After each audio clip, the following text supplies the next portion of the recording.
Mais uma vez eu quero desejar bom dia aos meus alunos e dizer que o nosso trabalho agora será falar um pouco sobre os 4 tipos de conhecimentos que foram desenvolvidos no livro de Eva Maria Lakatos e Marina Marconi, que é o livro de metodologia científica. Acrescentar aqui também o conhecimento científico. Então são os 4 tipos de conhecimentos que estão caracterizados e sistematizados no livro de Eva Maria Lakatos. Há uma necessidade muito grande dos estudantes de direito, principalmente no curso de introdução, conhecerem sobre esse conhecimento, né? E sobre o conhecimento mítico.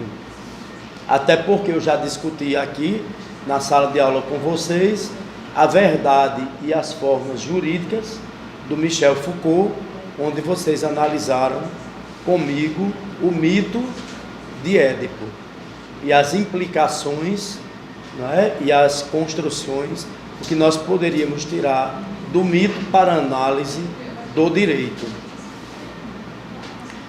Conforme Eva Maria Lakatos e outros autores, como Servo, Bervian e outros, né, nós temos o conhecimento científico, o conhecimento teológico, o conhecimento filosófico e o conhecimento do senso comum, que é o conhecimento popular. Nossa primeira análise será quais são as características do conhecimento científico, né? De modo bem rápido, o conhecimento científico ele é factual, o conhecimento científico é sistemático, o conhecimento científico é racional, o conhecimento científico é verificável, falível e aproximadamente exato. São características do conhecimento científico. E é um conhecimento também chamado de conhecimento contingente, né? A primeira coisa, o conhecimento científico é racional, tá certo? Ele é elaborado a partir de conceitos, a partir de juízos, a partir de raciocínios. Ele tem objeto de estudo, não é? Então, o conhecimento científico, ele é objetivo. Vejam que quando Hans Kelsen elaborou a teoria pura do direito, ele está construindo um método de estudo também e uma epistemologia para efetivar pesquisas no campo do direito, para efetivar, né, pesquisas sobre aquilo que ele coloca como sendo objeto de sua ciência, que é a norma. O direito é a ciência da norma. E sob o candelabro da teoria pura do direito, muitas teses, muitas monografias foram efetivadas. Tá certo? Eu vou dar outro exemplo de outro cientista que também construiu uma epistemologia, é Émile Durkheim. Quando Émile Durkheim escreve o livro sobre as regras do método sociológico, ele está mostrando que o objeto de análise, de estudo, de preocupação são os fatos sociais. Por isso que ele vai caracterizar os fatos sociais, conceituar os fatos sociais e mostrar qual seria o procedimento do estudo dos fatos sociais. Quando ele diz que o fato social tem generalidade, anterioridade, objetividade, posterioridade e também coercitividade. Um outro teórico que procurou também fazer um método para o estudo de fenômenos foi Max Weber.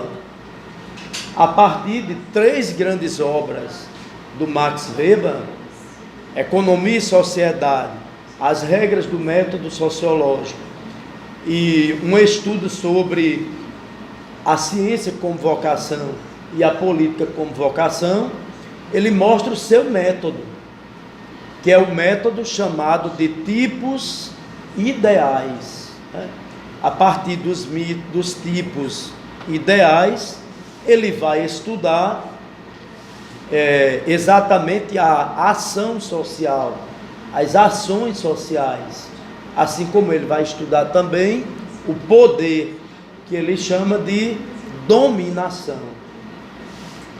Um outro autor que tem também um objetivo científico é Adam Smith, quando elaborou o livro A Riqueza das Nações. Ele traz uma possibilidade epistemológica e metodológica do estudo da economia a partir do liberalismo. Quando ele estuda naquele livro todos os conceitos da economia, o conceito de valor, valor de uso, valor de troca, o primeiro estudo já sistematizado sobre a tributação. Tudo isso eu estou falando para vocês verem o quê? Que se o conhecimento científico é factual, o conhecimento científico, ele é objetivo, não é? Então ele estuda fatos, ele observa todos esses fatos. O conhecimento científico também é analítico, tá certo? Uma das preocupações da ciência é analisar, compreender, conhecer, abordar um fato, né? Decompor o fato para entender. Essa é a proposta de Hans Kelsen, é decompor a norma, é estudar a norma, é ver a materialidade da norma, o procedimento de construção da norma, a eficácia da norma. Então, tudo isso é uma forma de decomposição, não é? De investigação. O conhecimento científico, ele também é comunicável, não é? As academias constroem as revistas científicas para fazer as comunicações, os congressos, os simpósios, né? Quando nós falamos em congresso, nós dizemos que a comunicação será para todos. Quando nós falamos numa comunicação que vem através de um simpósio, nós estamos mostrando que são os doutores daquela área, daquele assunto, né? O primeiro grande simpósio da ciência foi o simpósio da ciência da filosofia, que foi feito a partir de Platão, quando ele escreveu o Banquete, né? O Banquete de Platão trata da reunião dos grandes nomes do conhecimento científico do mundo antigo, que era o conhecimento filosófico, para discutir um objeto de análise e de estudo, que era Eros, o Deus do amor. O conhecimento científico também é sistemático, né? Ele é todo sistematizado, elaborado a partir de ideias, de conceitos, de um corpo de teorias. Vejam que a preocupação de Hans Kelsen não é só escrever unicamente a teoria pura do direito. Posteriormente, Kelsen vai escrever um livro sobre a democracia. Vai escrever um livro também sobre a justiça. O título desse livro é A Ilusão da Justiça. Então eu tenho um corpo de livros, de conhecimentos, de ideias, de sistemas, tudo isso para compor o conhecimento científico, que também é um conhecimento falível. Tá certo? O que é o conhecimento filosófico? A partir do entendimento de Eva Maria Lakatos.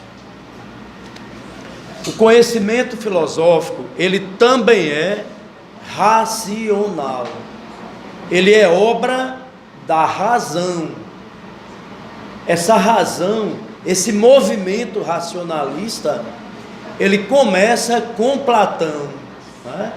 Com o sistema de Platão, quando Platão vai escrever suas obras no mundo antigo e posteriormente seu aluno Aristóteles, quando Aristóteles também vai elaborar um conjunto de obras, todas fundamentadas nessa razão, né, norteadora.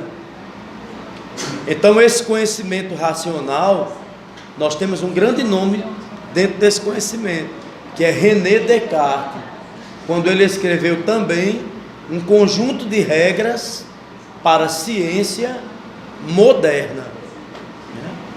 A outra característica é que o conhecimento filosófico também é sistematizado.